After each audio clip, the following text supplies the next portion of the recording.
Go ahead and get started tonight. So good evening and welcome to this evening's meeting of the Woodbury County Zoning Commission. Okay, today's date is September 11th, 2023, and the time is 5:00 p.m. Tonight's meeting will be audio taped and minutes will be prepared. In respect to all parties, we ask those present to turn off their cell phones or set to vibrate. Those in attendance are asked to legibly complete the attendance sheet upon the front table. I would like to take a moment to review the procedures that the commission will follow tonight. First, the commission will handle the normal housekeeping agenda items. Then for each application on the agenda, I will open the public hearing on the item. The planning and zoning staff will then present the staff report, including the staff recommendation. Any letters or other communication received from the public prior to the hearing will be entered into the record. The applicant will then have the opportunity to present his or her case and respond to staff report. Next, we will hear comments from the public. If you would like to speak either in support of or against the application, you must come to the microphone up to the front of the room and please first state your name and address for the record. All interested parties shall be heard, but repetitious comments should be avoided. Repetitious or irrelevant comments may be ruled out of order by the chair. I ask that you remain respectful and courteous with your comments at all times. We will limit these comments to 3 minutes, please.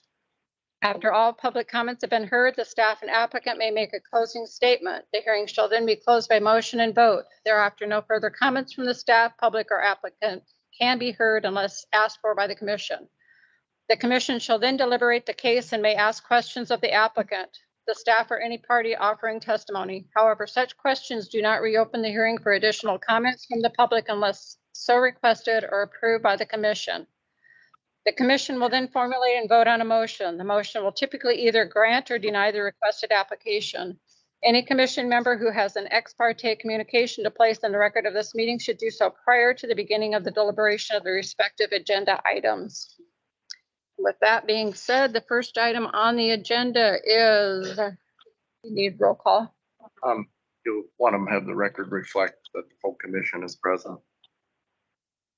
With the exception of Barb. With Barb, okay. Okay. Public comment on matters not on the agenda is item number 3. Okay, hearing none, we're going to move on to the approval of the minutes of July 24th, 2023, item number 4. Do you have any additions, deletions, corrections? If not, I'd entertain a motion.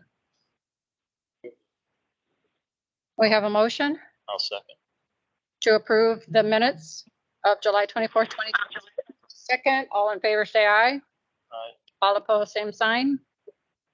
The approval of the minutes is unanimous. Next item on the agenda is action items, the formal approval of zoning commission rules of procedure.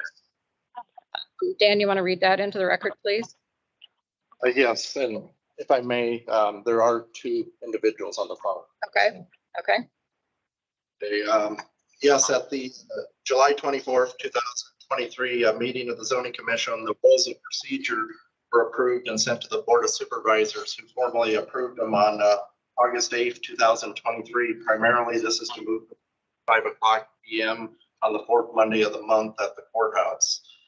The agenda item tonight is for the Zoning Commission to formally receive and adopt the rules and authorize the chair of the Zoning Commission to sign the rules of procedure.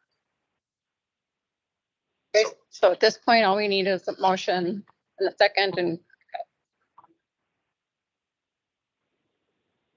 we have a motion. Do we have a second? Any further discussion? Hearing none, all in favor say aye. Aye. All opposed, same sign. Okay, that was unanimous with the exception of Barb. Okay, and the next item on the agenda is a public hearing proposed Janet Hex subdivision parcel 8747243000005. I got enough zeros in there. Yes, and so this item, Kevin Heck is the executor of the James K. Heck and has filed for a 1-lot minor subdivision on the property identified as the parcel referenced by the chair. This subdivision is being completed to separate the house location from the farm ground. The agricultural subdivision proposal is probably noticed that it's in the journals and legal section on August 29th, 2023. The neighbors within 1,000 feet have been duly notified via an August 23rd, 2023 letter about tonight's special public hearing. Appropriate stakeholders, including government agencies, utilities, and organizations, have been notified and have been requested to comment. The Woodbury County engineer found the proposal in compliance with the Iowa Code closure requirements. The lots have adequate access. The property is located in the agricultural preservation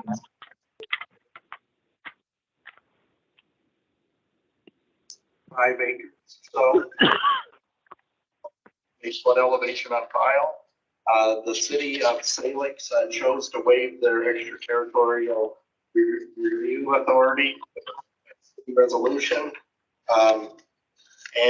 Based on the information received, everything looks in order with this respective one lot subdivision, and staff recommends approval.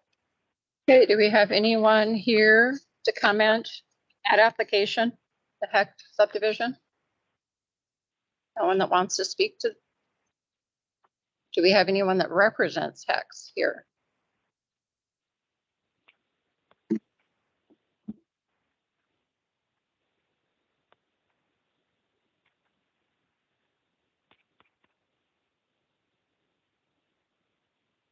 Kevin Heck, I'm the executive for the state of Ron and Janet Heck.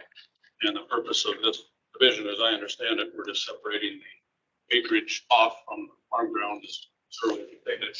My brother and my wife Angie, my brother Tony, my wife Angie. The same acreage line has been in existence since 1960. Nothing changed from that part other than separate.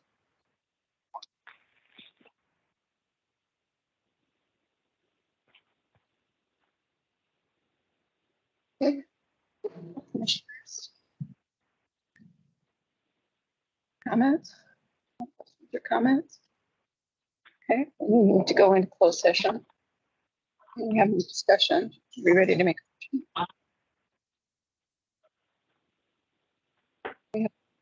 Group? Going to close. Oh, okay, go into closed session. Okay, we've got a second. All in favor, say aye. Okay, we're in closed session. Now, do we have questions or comments for the applicant? Straightforward. I think the only thing I saw that brought anything up was yeah, Farm driveway. Yeah. If at some point. Would you pass the microphone? sorry. Okay, the only thing that thinks that we had a question on was the farm driveway. And there's a utility easement, is that what I, as well?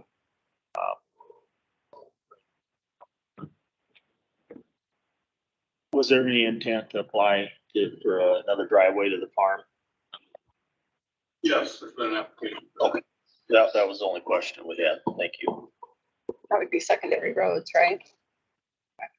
Anybody else? No? Okay.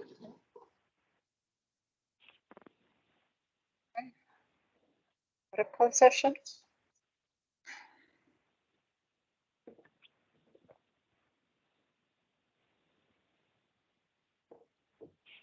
Huh? Drop it.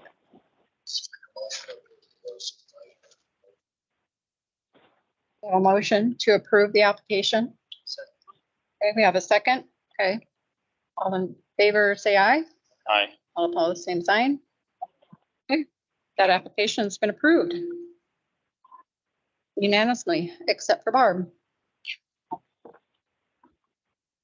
Next item on the agenda is the proposed zone ordinance map amendment for rezoning parcel 8845062000006. Want to read that application into the record, please? Yes, Richard and Kimberly Luce, owners, applicants and owners have filed a zoning ordinance map amendment application with Woodbury County to request for their property to be rezoned from the agricultural preservation to the zoning district to the agricultural estates. The applicants are making this request to pursue an eventual split of that parcel to facilitate the ability to add a neighboring single-family dwelling in the future, as there are presently 2 houses located within that existing quarter-acre section.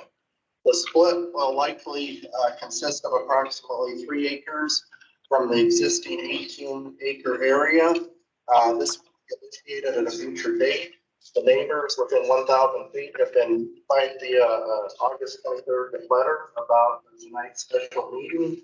Appropriate stakeholders, including government agencies, utilities, and organizations have been notified and been requested to comment. The property, as referenced, is in the AP district and is not located in the floodplain. The requested zoning change is in compliance with the future land use map of Woodbury County's development plan, as this area is designated as rural residential area. And based on the requirements presented, staff would recommend approval.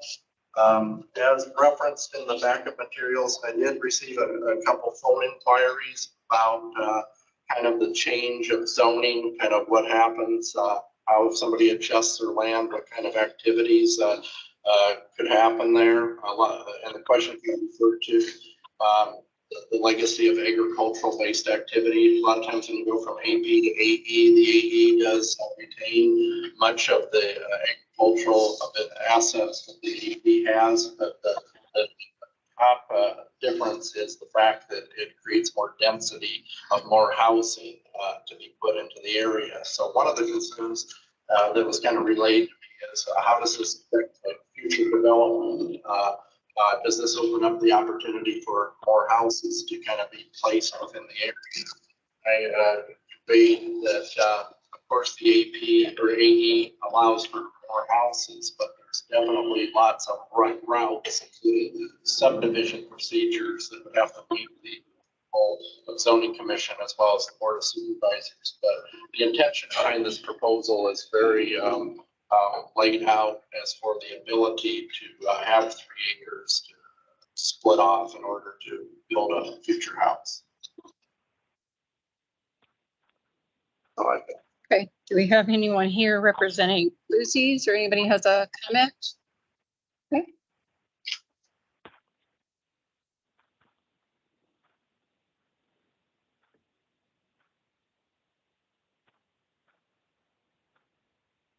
Lucy, address 24 20.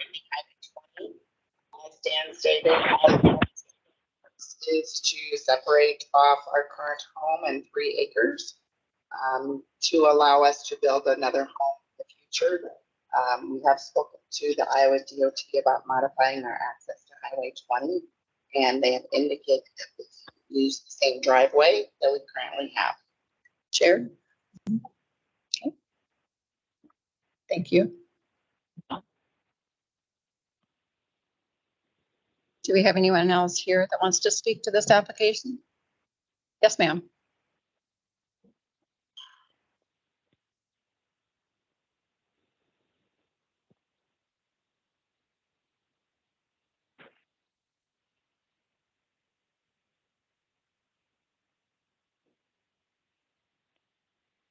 Just want to know why land has to be rezoned so they can build another house. And is that the only option that's open to them? And why can't it stay agriculture preservation? So my house is the other house that's talking about. So I'm 150 feet away from the boundary. I raise cattle on my farm. That's where I get my living. And I was kind of nervous about maybe they're not going to, but the other, they sell their house. Now the big house, somebody comes in and decides, okay, it's now an agricultural state. I can break this place down into 4 or 5 other places. So instead of having 1 extra neighbor, all of a sudden I've got 6 extra neighbors. I've lived in other states where you let housing come in like that extra farm. Pretty soon they push the farm out because they complain about the cattle. They stink.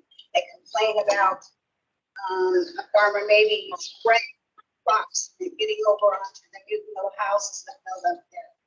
I'm just very nervous about this happening. I wish that you could just keep it as it is, agriculture. Let them build their extra house. Bill, can you answer me? Okay.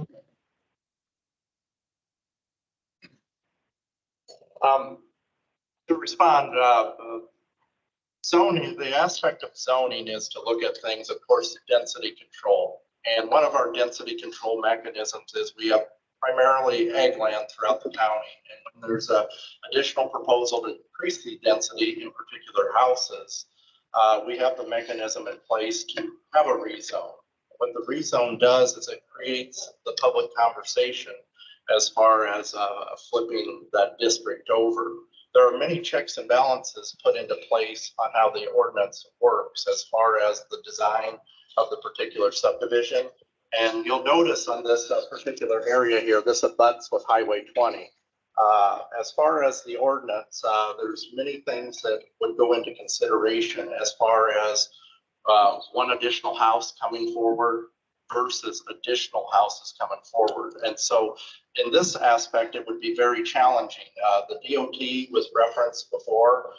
We often check with the DOT as far as what their driveway regulations are and how many vehicles can come in. They have to look at site distance, similar as our county engineer would have to if this was based on a county road. And the reason I bring that up is that's one of the major considerations if we were to go to a formal subdivision. Tonight's process is just to simply move the district over. Their subsequent request would be to split the parcel basically into one split to have the ability for the one house. However, if they were to attempt to split it again, then it would come back to this board as well as the Board of Supervisors, and we would have to thoroughly check through the aspect of what a multi-lot type of subdivision would look like. And I would be speaking in hypotheticals. We don't have any kind of proposal of that nature.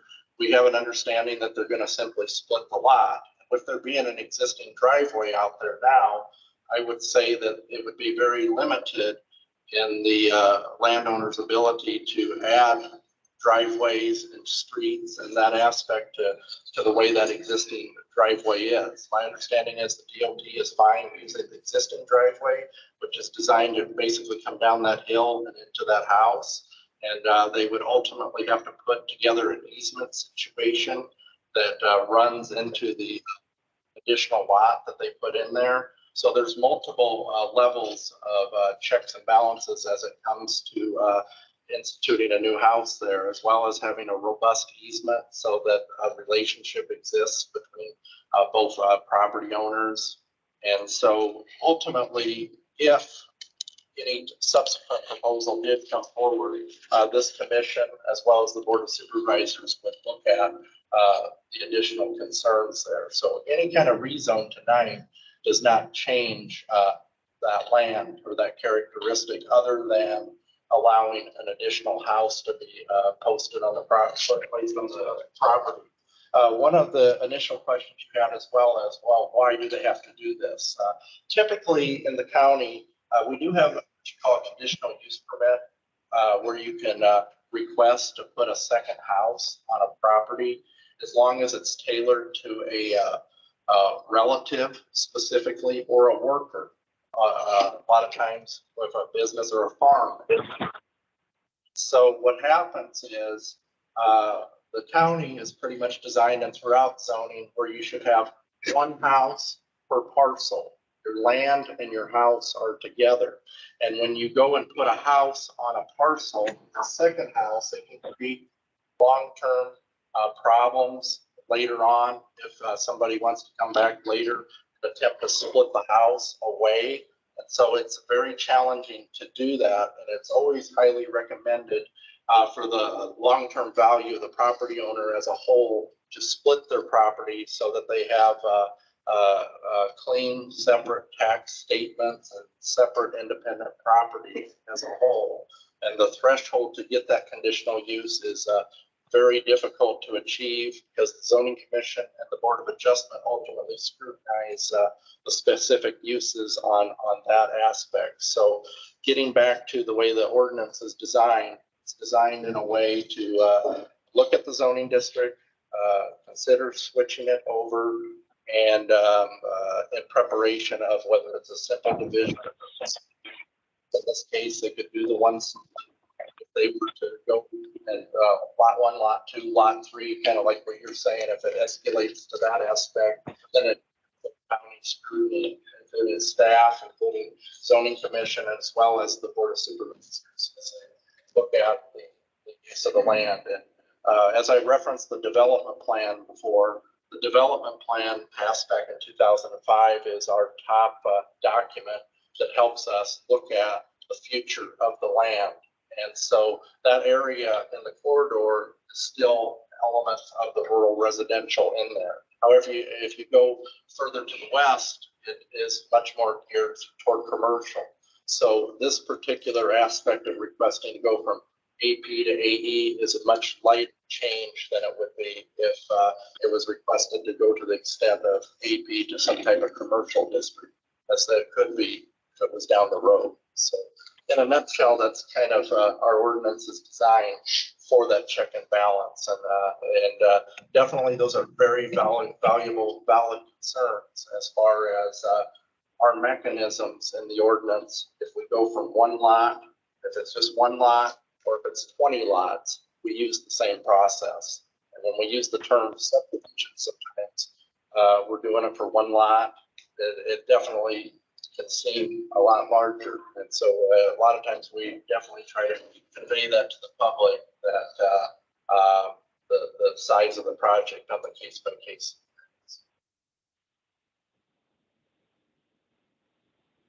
Thank you.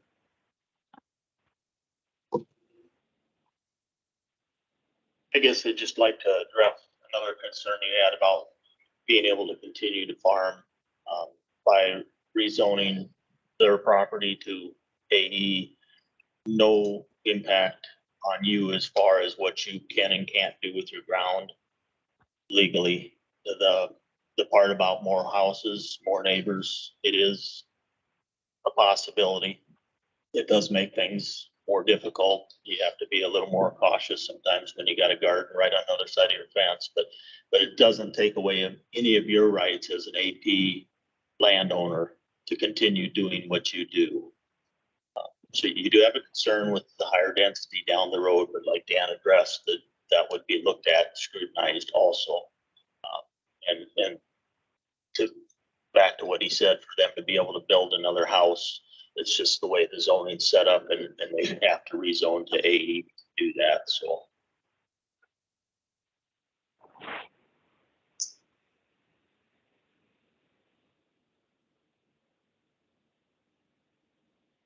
Depending on what you use that house for, if the second house is for a family member under ag or a worker, there are provisions that would allow you to build that second house without rezoning.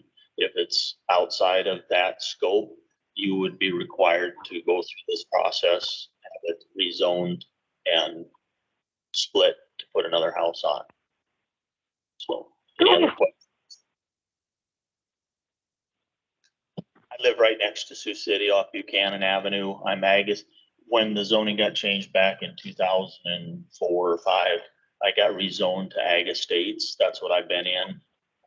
I have cattle, row crops, gardens right on the other side of the fence. I have to spray fields sometimes 3 times just because of the direction of the wind. Go into a 15-acre field and spray it 3 different days. So I know what you're talking about. I know what your concerns are. I don't know what to tell you what the future holds, but you won't lose your rights. You have a little bit more work in the future to appease neighbors if there's more homes.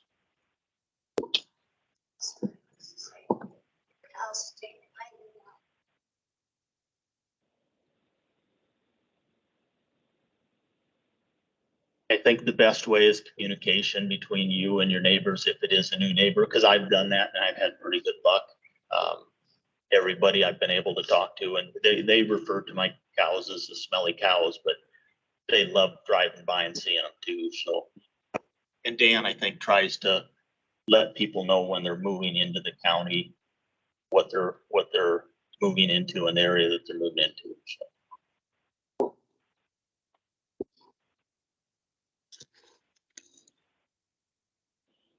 Anyone else?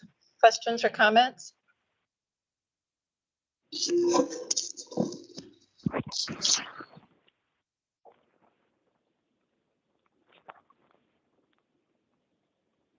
I'm Steve Merle. I farm along that highway. And if you get too many houses in there, and then DOT's access to the highway, they want to build a frontage. It's me and Vicky. If they want to build a frontage, I don't know if you can travel out east. There is no, Highway 20 is a limited access highway. As soon as you get out east here, there is no access on the 20. It's on the gravel and well, if they build a frontage there, any big Vicky's house would have to go. If they build a frontage to Mundy or to that old abandoned dirt road there. They build more houses and that happens, can I stop it?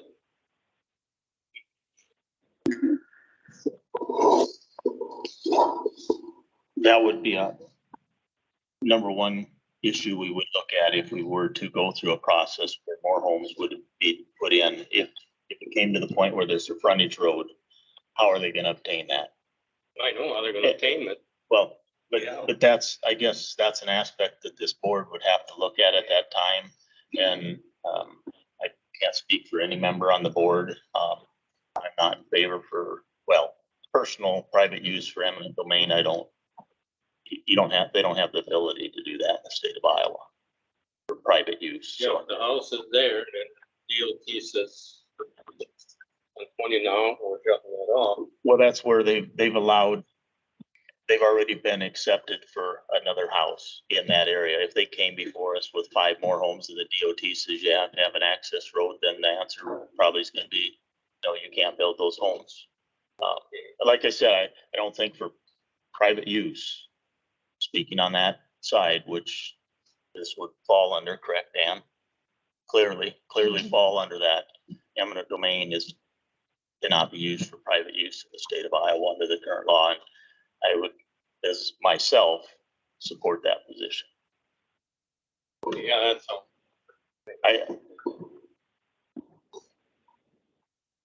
Thank you. Anyone else? Seeing none, do we need to go into closed session?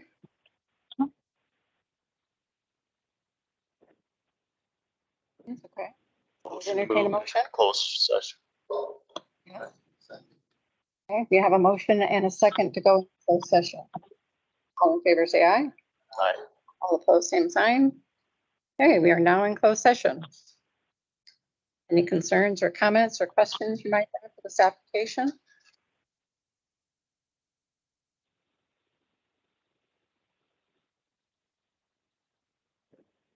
I have anything further to add. Do you have anything? Anybody? Jeff? Okay. Had a closed session? Yes? Have a motion? Second? A second to go out of closed session. All in favor, say aye. That's unanimous. Closed session. We have a motion. Are we ready for a motion here? Okay. We have a motion. Do I have a second? Any further discussion? Hearing none, all in favor say aye. All opposed. Motion carries unanimously with the. Okay, next item on the agenda is public hearing for solar energy utility scale solar systems, consideration of solar ordinance for recommendation to the Board of Supervisors. Dan, do you want to read the information into the record for this one? Yes. Yes, on the August 8th, the Board of Supervisors have directed the zoning commission to and staff to look into the solar utility solar systems. And in your backup material, I have provided a copy of the agenda item that the supervisors had on the 8th that directed. I'd like to read this. The Board of Supervisors voiced support for adding solar systems to private use as accessory use in each zoning district and affirming support of solar energy systems, utility scale, and the GI zoning district. However, given that AP constitutes roughly 75% of Woodbury County's 875 square mile, inherent agricultural preservation is the preservation of agriculture. The supervisors have an interest in doing what is inherent in the name of preserving agriculture. Toward that end, they are not against solar, but they think that the following strikes a reasonable and thoughtful balance, something that can feel rushed in the readings. And at that time, they were looking at the solar amendment that was sent previously to look at both private and utility scale. This item says Farm Bureau states regarding energy policy, Iowa should maintain a balanced electrical energy generation portfolio to ensure energy reliability and resilience at an affordable cost. And Iowa's electrical energy policy should not promote new wind and solar energy generation on viable and productive agricultural ground. Existing structures and non-productive ground should be utilized to expand energy production. At that time, they had received the recommendation where we were discussing the institution of the conditional use permit aspect zoning ordinance as far as using it in the agricultural preservation in addition to the general just zoning district. At that time, it was passed for the general industrial. And, we were here as looking at how we can consider a utility scale ordinance with some considerations that the board would like for us to spend some time scrutinizing as an impact of finding a reasonable balance for Woodbury County. And the first aspect that they had referenced is a conditional use permit for AP planning and zoning.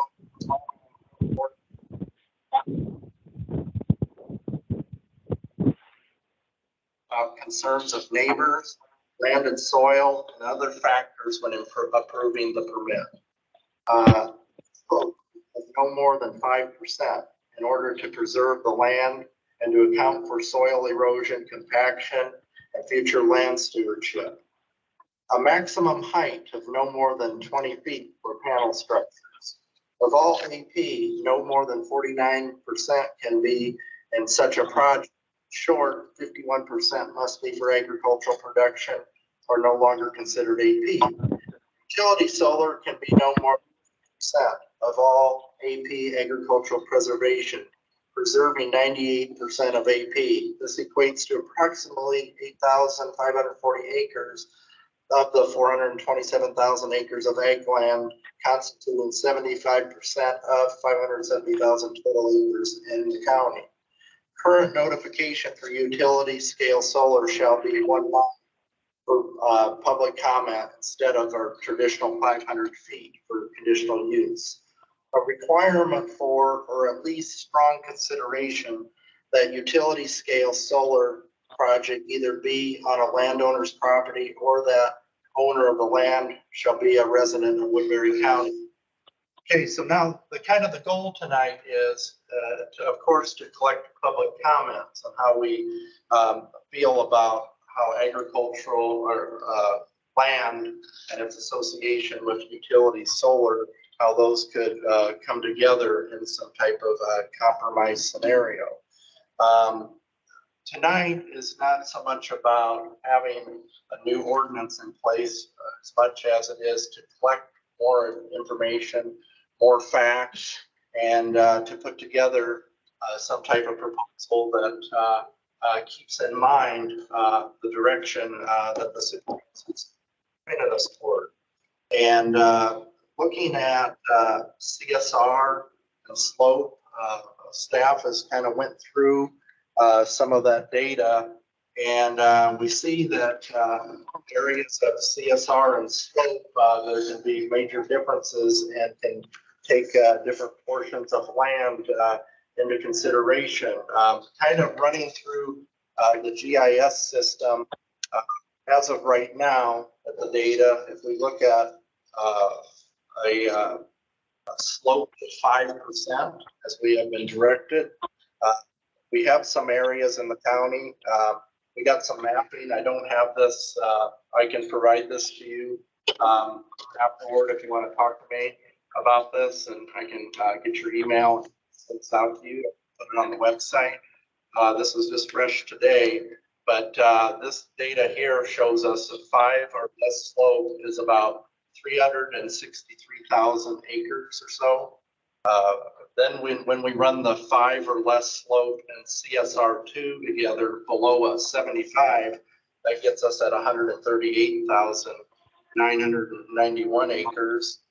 And if we're running a 5% slope and CSR2 of under 65%, that could drop it down to around 122,556 acres. And so kind of looking at least a kind of a balancing on whether we look at a 2% of all the available agricultural land or the CSR, we're kind of seeing, consistency in terms of that range. But much of our area down in the south western corner of the county is kind of where much of those high CSR ratings are. Going into an ordinance, working with the commission on the different facts that go into this, there's numerous ones and there's numerous routes to get there. And one of the routes is the permitting entities that we would have to discuss. We do this now under a conditional use permit where the zoning commission reviews the application. They go through a set of criteria to look at how the landowners within an area, in particular right now, 500 feet would be impacted by the project. I know the commission and the Board of Adjustment rely heavily on what the neighbors have to say as far as looking at the appropriateness of fit within a particular area. And so they run it through that consideration. They deliver it to the Board of Adjustment.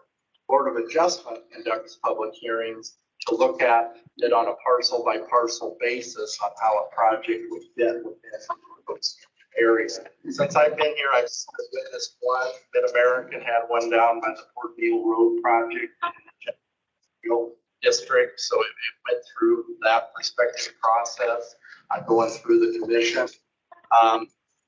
In the staff analysis up to this point, we've seen a mix of various counties in terms of address doing the permitting process. There's a mix where many of the larger counties do tend to rely on the zoning commission and the Board of Adjustment. However, there are counties out there that do it through the Board of Supervisors. It's an application is received, the Board of Supervisors scrutinize it based upon the intensity of the project and the footprint of the area. Looking at the wind ordinance debates and discussions that we've had over the last couple of years, that one was designed as a standalone ordinance. It's very different than the zoning. At that time, when the Board of Supervisors pass or look at considering a standalone ordinance, that's completely outside of the scope of zoning. And going back through kind of the history of that time, it was shared with the zoning commission as far as that wind ordinance, but it was something that the zoning commission, Board of Adjustment did not vote on as far as they looked at it, but they didn't compile a recommendation. The reason I bring this up is we're looking at this right now from the perspective of a zoning ordinance amendment change where we control by zoning district. That's what we do in zoning is we have the areas laid out in the county based on which areas are appropriate for a different use. And so agricultural preservation, you can say yes. Agricultural preservation, you can say yes or no. And industrial, it's sort of like an on switch if you want to take it that route as far as looking at where something can be or something cannot be. Also, zoning looks at regulating based on density, various other issues that we were even talking about earlier with the subdivisions. And so there's kind of a fork in the road here in terms of how the commission may want to look at whether you establish a standalone ordinance that looks at the wind, solar turbines. But when you do a standalone ordinance, you lose your zoning districts, at least because what happens is with the wind ordinance right now, zoning districts are not factored in as far as the siting of a wind turbine. But if it's inserted in the zoning ordinance, it can definitely be controlled by the respective zoning district and go through that respective process. So that would be one of the concerns to look at too. I do want to point out that I have received additional comments from the public since the packet materials were made public last week, and I presented some to the zoning commission. So I want to let the public know that we've heard places such as they provided us ordinances on showing us some data on different topics across solar permitting, some best practices from their perspective. We've received comments from NIPCO that is also before the board, where they're looking for some communication and standards as far as the relationship between the companies and the utility solar providers. We've of course heard from rural REC, kind of under the same respects, and we've received comments from the Iowa Land and Liberty Coalition, who has also provided the zoning commission some information as far as the potential development of these respective solar ordinances. And so kind of going right down to it, the zoning commission, Board of Adjustment are quite used to looking at conditions. The difference between jumping from a conditional use to more language that's directly enumerated in the ordinance is it allows for there to be direct standards that are very clearly laid out to the public and could give either the commission, Board of Adjustment, or the Board of Supervisors specific criteria to look at and have clear expectations forward. After receiving direction from the Board of Supervisors, we left our public noticing kind of in a broad sense with various categories, asking the public to comment on, of course, what the supervisors have asked us to look at, whether it's the public notification area. We asked opinions on at least perspective on concepts such as the height, the setbacks, should be construed as a protected area. Of course, the slopes, the soil types, landscaping, buffer screening. Those can be aspects to try to mitigate between neighbors, fencing, security, signage, even the road use. There could be road use agreements put into place to protect the road system in the development of these projects. Even aviation protection, the relationship with the FAA as far as what effects it might be on the flight path. Maintenance, repair, replacement, repowering. What happens when they go down? What procedures would we have in place for either allowing them to replace a few panels or going back through the process? Areas that could take enumeration. What do we do about, again, the waste disposal, soil erosion, sediment control, stormwater plans, administrative enforcement, violations, lighting, noise, do they produce decibels, outdoor storage, what are the relationships and plans with the utility companies, connections, agreements, how about the floodplain, special flood hazard area, habitat, natural resource considerations, solar glare minimization, even weed control, grading, And of course, I know the Commission Board of Adjustment asks this question a lot, and that's compliance with our other respective agencies, utility companies, et cetera. Access to the properties, emergency management. What happens if there's a failure? How do we respond? How is the public affected? The timeline. It'd be important that we clearly know the timeline and the transparency of the projects. Safety, as we've referenced. Fees. Yes, we would even have to talk about the permitting fees. And also other topics. Agri-solar is kind of a growing concept. Agrivoltaics. How can these coexist with the agricultural community and in a sense be a part of the agriculture? Hence the 5149% number that the supervisors have provided us with. And of course, the definitions. What is a utility scale solar? How is it different from the necessity or trying to use solar? So again, each of those are aspects that I think looking at different counties, looking at different ordinances, we do see a trend of these items that I've just mentioned have been parts of these ordinances. And them being parts of those ordinances, I think it really points out that it's very important that they likely be a part of any potential ordinance that is considered here for Woodbury County. So with that, I'll turn it back to the board chair. All right, so as Dan mentioned, tonight is kind of a find out what you guys are thinking. So if you have comments, kind of in an orderly manner, remember we have 3 minutes. We've got a lot of people here tonight, so we want to be able to hear what you have to say about it, just to get your feedback as much as anything. Obviously, we have some interest here tonight, so I'm going to open it up to public comments. So if we have someone that wants to break the ice and come on up, you're welcome.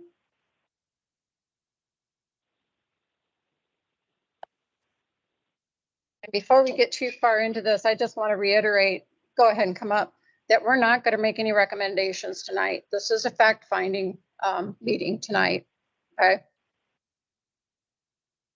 Yoakum, Salix. Concerning this or what you're thinking on for the CSR2s, using CSR2 as a scenario. In 2013, the state of Iowa went from Iowa State University went from CSR1, which is corn suitability rating, went from 1 to a 2. I have a few farms that the corn suitability rating 1 was a 47, which means on a scale of it's rated 1 is bad, 100 is good. So it's below average. After they changed to CSR2, miraculously, overnight, my farm went to an 81 CSR2. It doubled the value pretty much. Same ground.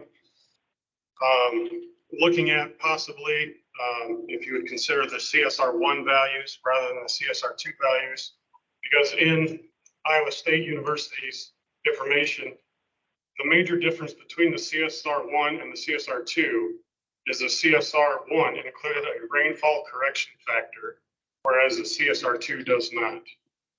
And it will, without a climate adjustment, the CSR2 values will have an upward bias in counties located in Northwest Iowa.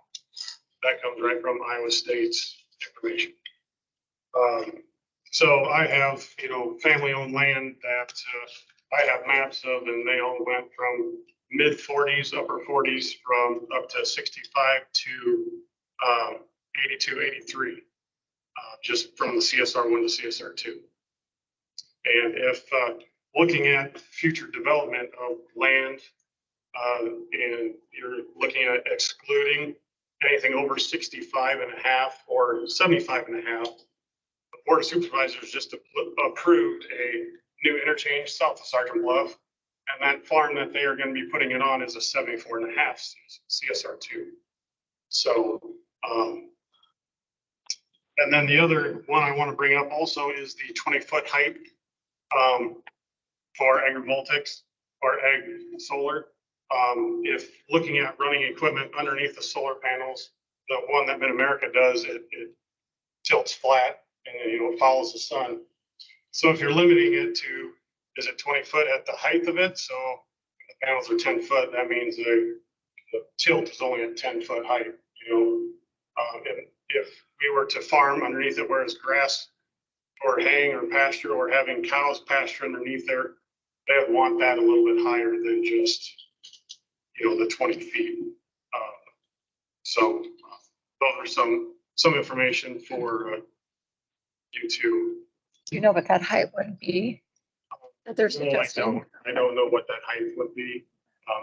All depends. I mean, if they've talked about, like Iowa State has a farm right now that they got money for. I think they're putting 30 or 40 acres in. Right. But it all depends on if you're growing vegetables, if it's manual labor to pick the vegetables, it doesn't have to be that high, but if they're using mechanical stuff, it'll have to be higher. There's a lot of studies out in Pennsylvania, New York that have. Thank you. So. Thank you.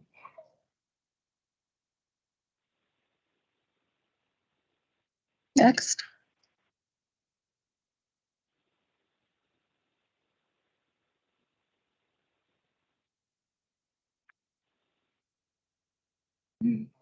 I'm Brad Yoakum. Live in Lamar's, Iowa, south of Lamar's. I grew up in Woodbury County, though. I moved to Plymouth County to be closer to all my clients for my business. I own land in Woodbury County with my brothers and sister. And my brother Greg farms that for me. If I wanted to have a solar facility, owning it with them, I think I should be able to. We have an undivided interest in the land, so no one individual is designated as the owner of that certain parcel. That would complicate things as far as ownership goes if I wanted to be involved with this utility solar project. It would not be fair to them also to have a solar project on their land. They would. So I'm also an owner in that farm. Taking it a step further, if my parents had a revocable trust set up and I would become an owner of the property after their death, which is already in the solar project, would I have to sell my ownership? Because I'm not allowed to be an absentee owner of that. This is a complicated issue. I have faith in the zoning board to sort this out. Utility solar would be a positive alternate for Woodbury County for electrical generation. I support it.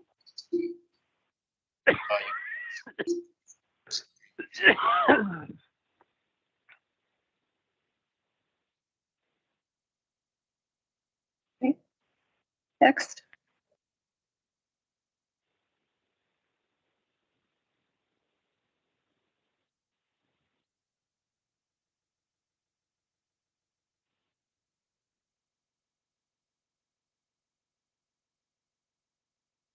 Sergeant Bluff.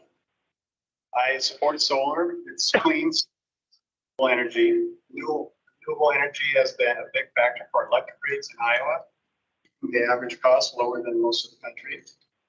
Most of it has come from wind energy in the past, but solar energy has become more reliable and efficient in the last few years. Fort Neal North, commissioned in 1974, was a coal-fired plant. It was retired in 2016. At that time, they had a lot of employees, and after the shutdown, they lost many. In addition to the loss of their employees, they lost several contractors that continuously worked on that site. Fort Neal South, also a coal-fired plant, was commissioned in '79 and is currently still operating.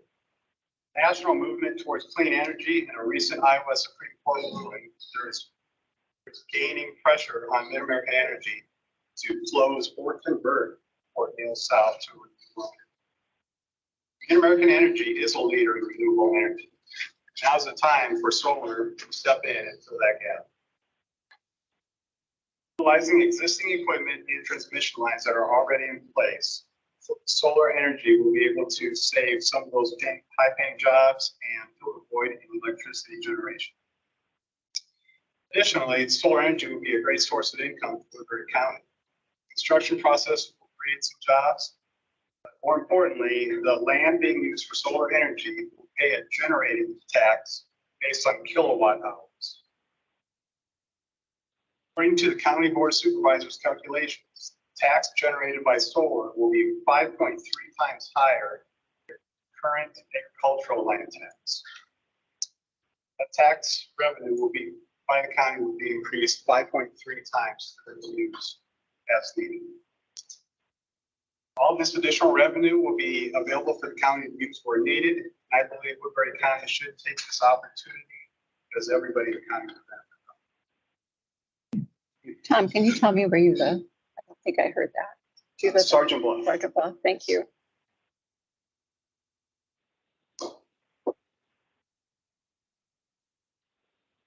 Anyone else?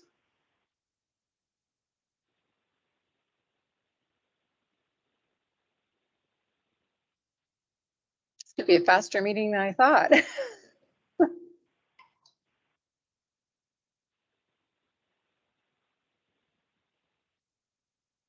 Eric Nelson from Moville.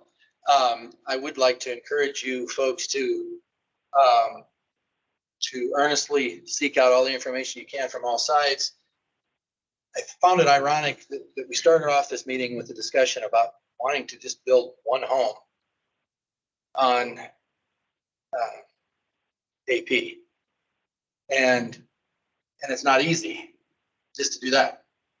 And yet we're talking about building commercial solar, and the solar is not agricultural, it's commercial. I mean, any of the electricity that can be generated on what's called agricultural can be converted into electricity used anywhere. So I think you need to be really careful on converting ag land. If you want to have solar, I think it needs to be on commercial property because that's really a commercial entity. And I think that your very first activity today, and how steep of the hill it is to climb to just build a house on AP ground, I think kind of answers the whole question for me. Hopefully for you too.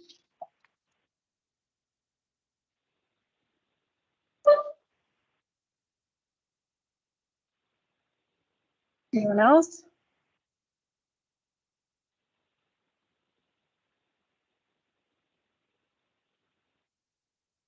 Ron Wood, I'm from Salix, Iowa. I support solar and the fact that I worry about the Sealand area trying to grow. We compare ourselves to Omaha and Sioux Falls on a regular basis and can't seem to get the growth that those cities get. The two coal plants that we have in our area go down are no longer viable. What's the energy coming up? Now we're getting energy source. Can you use the mic, please, so I can hear you? Yeah, I was just talking about comparing ourselves to Omaha and Sioux Falls and the need for power generation. And I kind of feel like if the two coal-fired plants that are in existence now no longer producing energy, where does it come from? And how do we get the growth that we want in the Sealand area to stimulate our economy? We have to bring in more power from other areas. We're just more reliant on other areas to sustain what we're trying to accomplish here. In addition to that, I think a lot of this new commercial, I've done a little research, a little of this new commercial solar is very low to the ground. And companies are very eager to appease neighbors, barriers, trees, fences, whatever. So I just encourage you to consider those facts.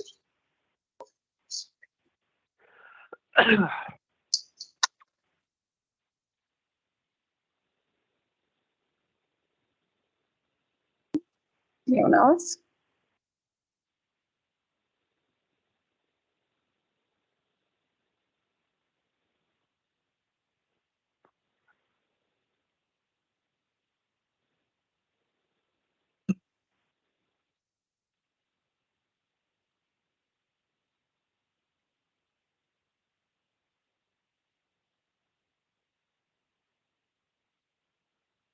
My name is Elizabeth Whitman.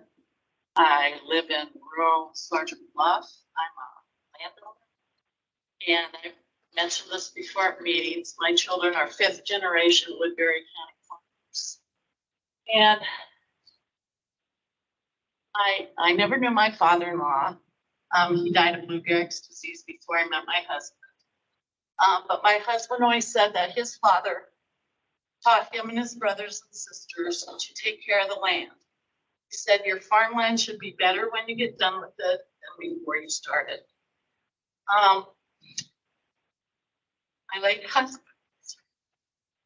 husband taught that to my children, and several of them now farm, and follow that to pass the land on in good shape to their children. They don't just look at the immediate, they look at the future. From what I could find, there'd be about 1,500 solar panels per acre. They mentioned over 8,000 acres of solar panels in Woodbury County. I've heard down by where I live, they want to put a 2,600 solar farm there.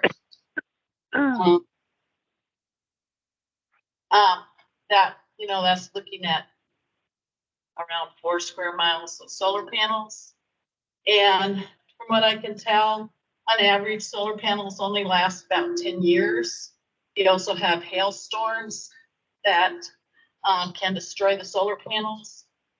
Once they're done, they're not recyclable. They contain toxic chemicals that could leach in the ground if you bury them in the ground. They're gonna fill the landfills. Sometimes they just leave them above ground and set them in piles, which is an eyesore.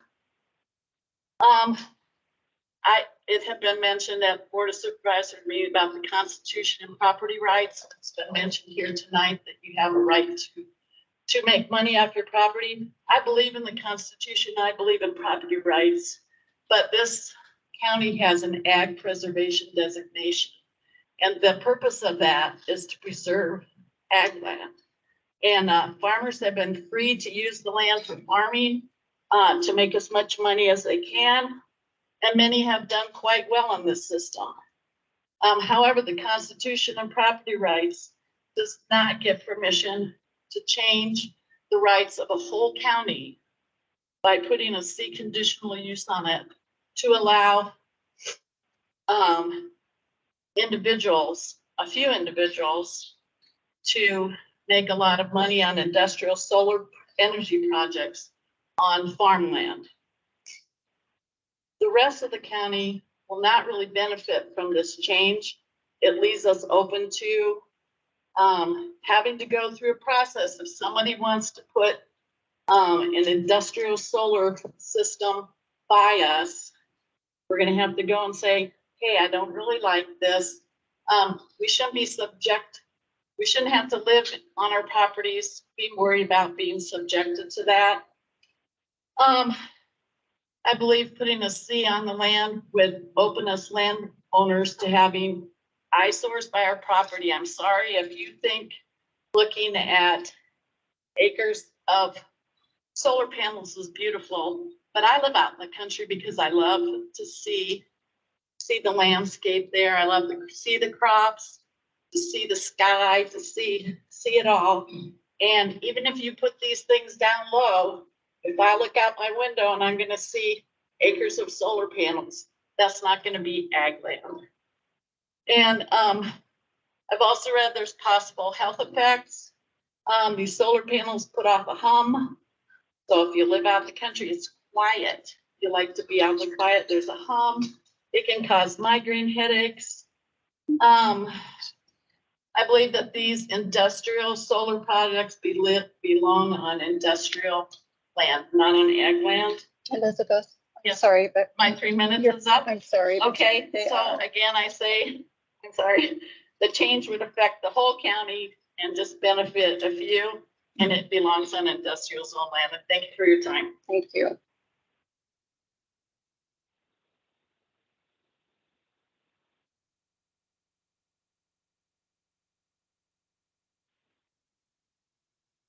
I'm Bob Pritzmeyer. I live in Sioux City, and I want to commend the zoning commission for seeking a balanced view on this.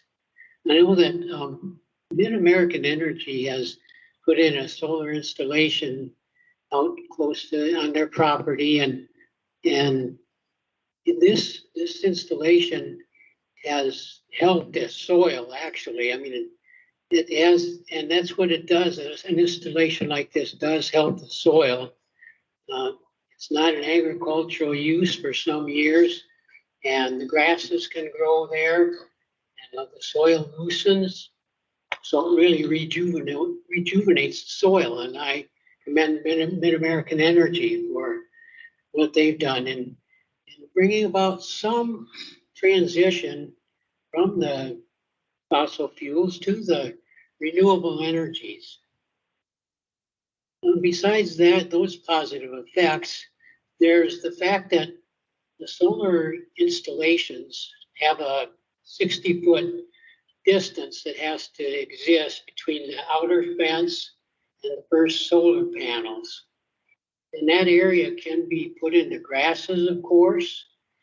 It will foster pheasants and quail, other wildlife to come in. It can help the hunting prospects in the area here in Woodbury County. So I would say that this would be a possible step for the commission to, continue with your conditional use and with the needed, needed aspects, scrutinizing the needs that each applicant would have for the solar installation. Thank you.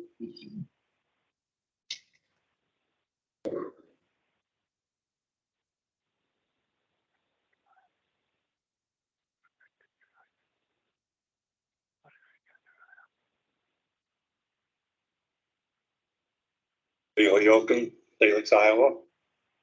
According to these independent researchers, Iowa residents enjoy a lower residential rate than most people in the United States, with an average rate here of 13.12 cents per kilowatt hour versus 15.72 cents per kilowatt hour nationally. This for Iowans represents an annual monthly rate of $116.32 versus a national rate of $147.64, or a savings of about $370 per year for every household. Renewable energy in Iowa is the main factor for these lower rates. Utility solar has advanced this technology in recent years to become the least cost provider of electricity. And with that, some people have concerns about the landscape around such a facility. I can see their concern.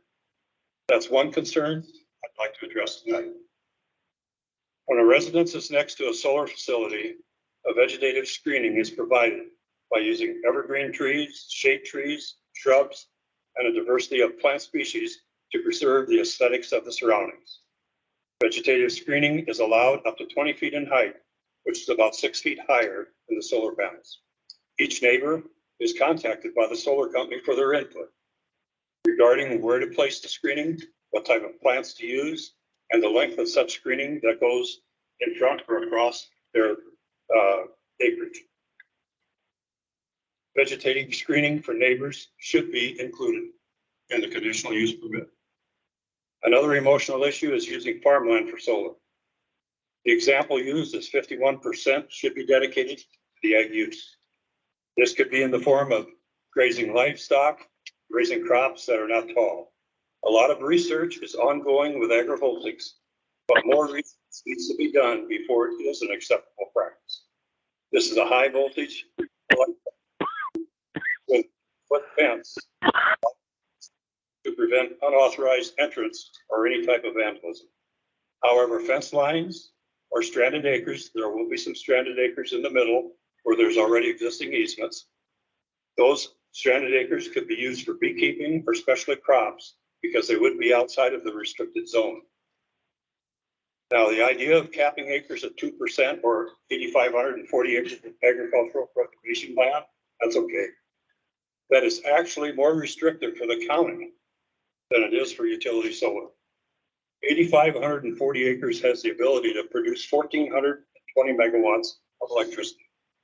When Neil North and Neil South were in production together, they produced 1,340 megawatts, which is less than the amount that the 8540 acres would produce. At the present time, the infrastructure is not here to accommodate 1,420 acres of solar. Utility solar is safe, quiet, and does not pollute the soil, and is a great revenue source for the county. I support placing utility solar as a conditional use. Thank you.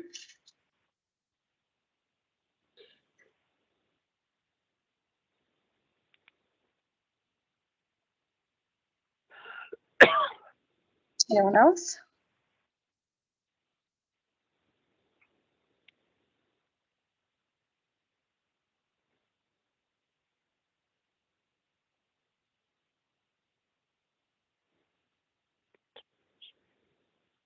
Tim Alexander, Smithland. I farm in that area. Just a couple things. Again, I appreciate the commission here. I especially appreciate you two gentlemen that use that microphone. If what you have to say is important, we want to hear it. So I appreciate that. Can you all hear me okay? Couple things. I appreciate the Yoakums speaking their piece because it just confirmed to me what this thing's all about. It seems to me it's all about the money and making money and getting money. And it's ironic that you're going to take the most efficient and least expensive solar collector in creation, which is green grass and corn and soybeans, and you're going to cover it with concrete or asphalt or whatever and put up these in photovoltaic panels. That's, to me, that's the height of irony. The days of unlimited use of our land, we can use it however we want, and to phooey with anybody that tells us different, those are gone. When we live in a community, we have to consider what the community has to say about that use of the land. And so those days are gone. And I appreciate the commission having this meeting tonight. Again, it's all about the money, more tax revenue, baloney. The county gets enough tax revenue. I'm not going to put in something to generate more tax revenue for them. The question is, how much money is enough?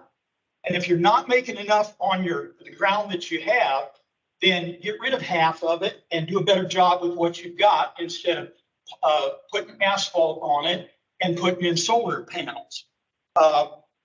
Again, there's more to life than just making money. It's as Ms. Woodman said, treating a piece of land, improving it so that it's better than when you got it, that you leave it better than when you got it. It's not about the money. It's about caring for the land. It's about planting renewable crops instead of unrenewable industrial solar. Thank you.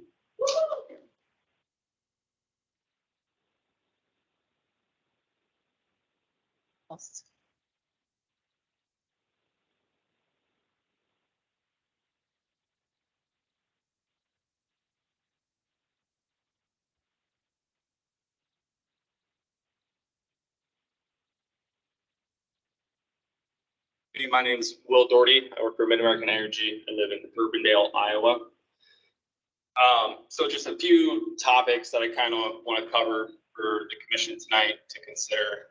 The board has talked about, the consideration of the neighbors, consideration of height, CSR ratings that are touched on by the Yoakums and everything. So I think really what we're looking at is how to carve and dice the situation for Woodbury County as a community in general.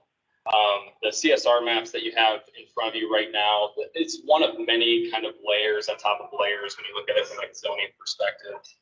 Similar to a lot of renewable projects that are installed throughout the state. We've done 6 solar projects today. We have 38 wind farms across the state.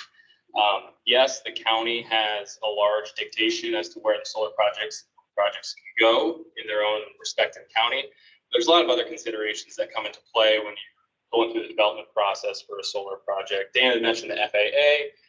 There's consultation with them, the DOE, the DOJ as well, for the siting of these facilities, whether or not you have anti-glare films put on the front of the solar projects or the panels themselves.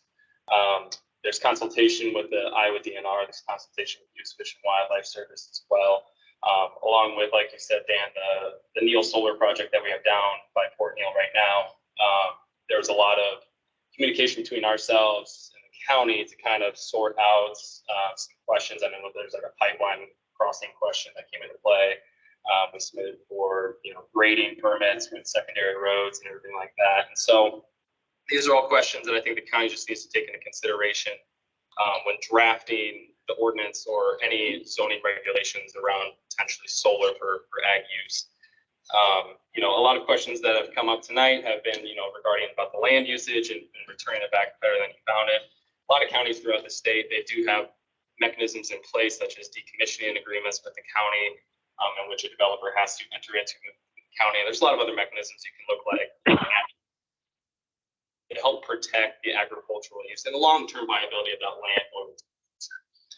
And uses as well. And so there's a lot of different things you can kind of tweak and play with to see how it fits your community's use and see how you want the solar project to transition, beyond the 30, 40-year useful life back to ag or potentially into a secondary solar project or something else entirely. So you had mentioned a lot of the resources that have been sent over from some of the other entities in the state that advocate for balanced policy outcomes. I'm familiar with a lot of those resources. If you have any questions, please feel free to reach out. And as always, I've done this at a board supervisor meeting, but if anybody, and this means anybody, wants to come to our Neil Solar project, please let me know. I'll leave my information with the board and they can put it on the packet material. But our Neil Solar project is down by Port Neal. I'd love to show everybody around. So thank you.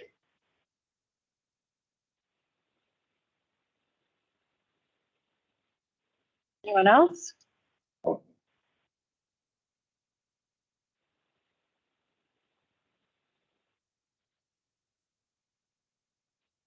Anything? So commissioners, do we have any comments that we want to? Oh, oh.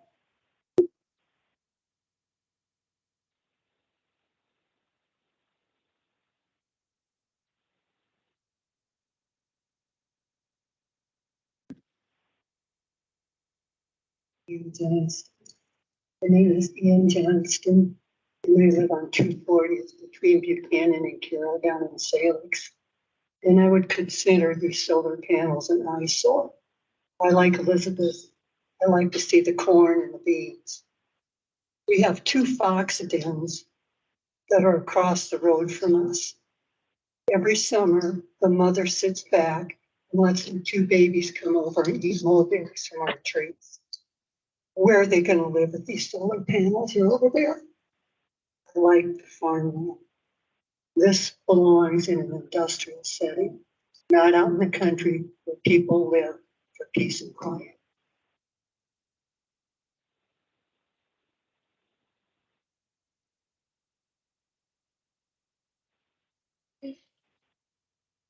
Anyone else?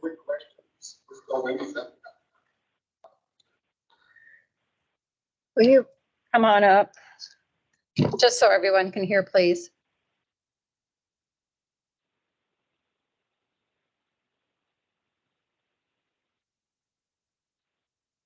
Yeah, Wally Kuntz on 170th. I'm not for or against the project, just was here for another reason. The question I have is about the taxes to the county. When the solar goes up, obviously Mid-America is a commercial entity. Do we get to reap the benefits of square foot commercial taxes on that then, or how does that work, I guess? That the assessor, I don't know how that works, to be honest with you. Does anybody else?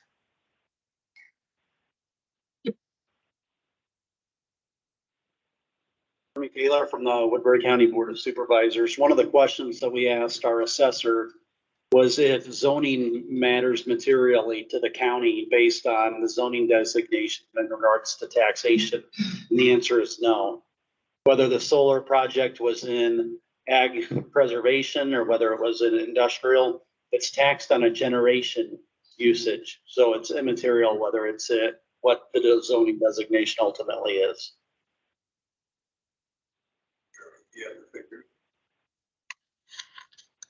So one of the things that we asked Julie Connolly, our assessor, to do is to run 2,500 acres in ag. And just to do it on a general survey of ag land, it would yield about $94,000. On a 100 megawatt project, that's approximately 2,500 acres, it would yield about $504,000. That is not a way of saying this is for or against. So I don't want that to be implied. These are just dollars that we asked her to run on a comparison basis. And if I could just add one more thing, from a county board of supervisors perspective, my goal here tonight isn't to push one way or another, but just to have the ratio of I have 2 ears and 1 mouth and try to use them in that proportion, and to sit and listen and then take back the information that I'm hearing tonight and take that back to our board of supervisors. So just want to commend planning and zoning and the director in terms of holding this public hearing. Thank you.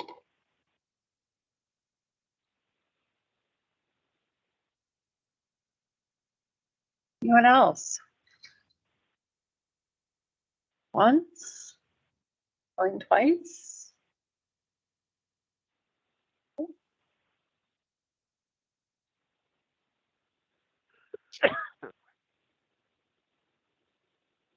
I actually have a question for Will, regarding the, footprint of the largest solar site currently in the state of Iowa.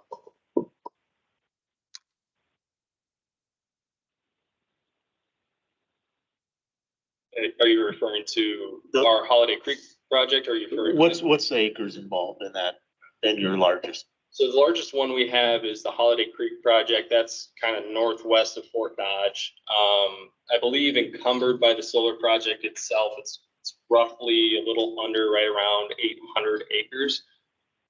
That's for a 100 megawatt project. And that kind of goes with the rule of thumb approximately. And a lot of topography can play into it, along with, setbacks set forth by the county zoning as well for how you can kind of optimize and utilize the land. But general rule of thumb, about 8 acres per megawatt for a solar project. Another quick question before you sit down. To date, has there ever been a request to the IUB to grant sub-eminent domain for any commercial energy project? For a commercial energy project? So I'm not 100% familiar with. What about solar then? We'll start for with solar, I'm not familiar. I mean, we've had to go in for like site certificates, basically. There's certain thresholds that for generation basis, you have to go into the IUB, but it's not for an eminent domain case. It's basically just a site certificate, basically authorizing you as a public utility to utilize that area. It's somewhat similar to kind of the process the county holds. There's public hearings, there's interveners involved and stuff like that. For a lot of our smaller scale solar projects, so it's not going to the transmission grid, it's going to the distribution system. That did not go through the IUB process. But to your original question of have any of them been put in place through eminent domain, aka have we taken land from someone in order to facilitate a solar project? The answer is no. Thank you. Sir, before you sit down to ask the question, since the big problem with photovoltaic and with generation is storage of the power, what you do, so say you got this megawatt photovoltaic solar utility, where's that power going? And with the wind generators, I notice a lot of times when I head to Schleswig and Smithland, a lot of times those things are shut down. I assume they have more power than they need. So what about the whole storage thing on this generation? I guess, I don't know if we're addressing storage along with the solar, but I mean, so basically it's, as you alluded to, it's not an on-demand energy source. And so the wind turbines and solar panels, similar, they run when that resource is available. So the way that it's kind of operated, and it kind of depends largely upon whether it's a distribution scale solar system, a transmission scale solar system. But, kind of under the same lines, looking at it from a physics perspective, that energy goes to where it's needed first. Basically, it gets put onto the grid, distribution or transmission, goes where it's needed first, whether that be the next house down the line or 20 miles down the line, doesn't matter. And then it basically jumps off to that nearest load center that's on that system there. So from the energy storage perspective, I guess I'm not sure what the question really was. Well, the point of the question is the functionality and the utility of these solar farms that you want to put in. If they're going to sit idle half the time, like those big electric fans over by Celestial Yard, whenever I drive over to Denison, then what's the point? Same way with these photovoltaic panels. If they're do they switch them off when they have all the power they need, or do they just keep shifting it around? So I think it's important to kind of take a step back and look at it from the perspective of an above all approach. Obviously, here in Woodbury County, we have Port Neal down south of Sioux City. That's an on-demand coal-fired facility, and we have 5 of those throughout the state of Iowa, and we have 1 natural gas facility in the Des Moines area. And so we've transitioned to a point here where renewables have started to act more as like a base load generation. Traditionally, that was more like your fossil assets or your nuclear assets. And so, yes, they are, vulnerable to when the sun is shining or when the wind is blowing. But that doesn't mean there's not value in them. It's an above all approach. There's a lot of discussion earlier about the rates that within the state of Iowa are lower than the national average. That's largely a portion, at least for Mid-American, our rates are 5th lowest in the nation for investor-owned utilities. And we have the 2nd and 3rd lowest as well in South Dakota and Illinois. That's largely contributed to the zero cost resource of actually running these facilities from a fuel standpoint, as opposed to the fossil generation standpoint. I'm not saying that fossil is bad. We still run those facilities. They're needed every single day for that times when the sun isn't shining or the wind is blowing. But they are additive in nature and they're complementary in nature. And so even though they might be not working one day or curtailed one day, or there might not be enough wind or sun one day, doesn't mean they're invaluable resources. They're just different resource types. I guess this is kind of getting off track of the discussion, but hopefully that was helpful a little bit.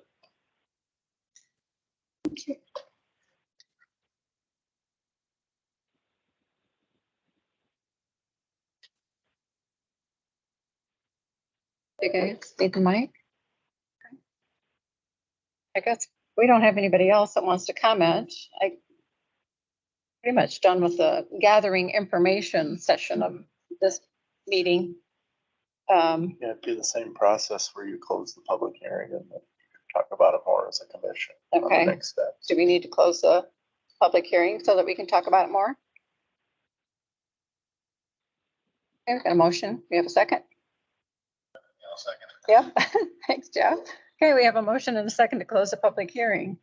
Do we have any comments or that the commission, or questions actually, the commission has concerning this ordinance? I guess back.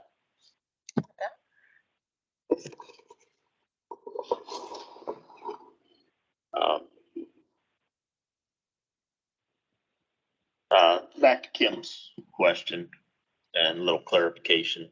The solar, when it's producing, is used, and the adjustments made through the coal-fired plant where you can reduce production there. So I understand what you're saying when you're talking about when you're seeing wind turbines that aren't turning. I don't know what the reasons are exactly, but if solar's producing, they can use the power and just reduce the power produced by the coal plant, and that's where the adjustments are made.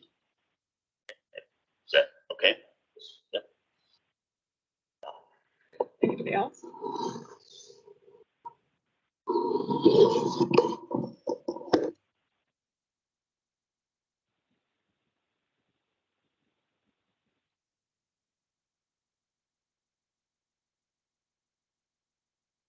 Okay, we're ready to go out of closed session. I don't think anybody else has any comments or questions. Okay, is that a motion? I'll second. Okay, we got a motion and a second to go out of closed session. All in favor, say aye. Okay, we are out of closed session. And so at this point, I would thank everyone for coming here tonight to participate in this discussion. Your opinions are valuable to us. There's a lot of factors that we need to weigh, as you all well know. Just information. This is going to be a process, though. And whatever we learn here, we'll go back to the supervisors. And we appreciate your participation and your time, especially. Thank you all tonight for coming. Say something. Yes. The zoning commission meets monthly on the fourth Monday of the month, now at 5:00 PM at the courthouse. This topic in a public hearing will continue. We will have another one September 25th at 5:00 PM down in the basement where the Board of Supervisors typically meet. So it'll be kind of the same thing where we'll be continuing to collect facts and look at it, and we'll use the time in between to, of course, continue to research. And I do ask that if you have additional comments, to please contact me directly. You can always call the office at 279-6609 or speak to me afterwards so that we can have a line of communication. Because the more information, the better, so that we get an understanding of how folks across the different townships across the county, so we can gauge how everybody feels about the issue as it goes into the organic development of a proposal. That's what we're looking for here, is to look at these step by step, concept by concept, so that we have the most rational, try to be as rational as possible, information available through the public policy standpoint, so that the options can be best weighed. There are so many considerations here. There are so many variables here where we can have differences of opinion across the board, whether it's even solar itself, whether it's how we address a decommissioning plan. Looking at across the state, looking across the different ordinances, we all know every county across our Iowa is unique. They have different needs, different perspectives, so we need as many inputs as possible so that we can weigh that information.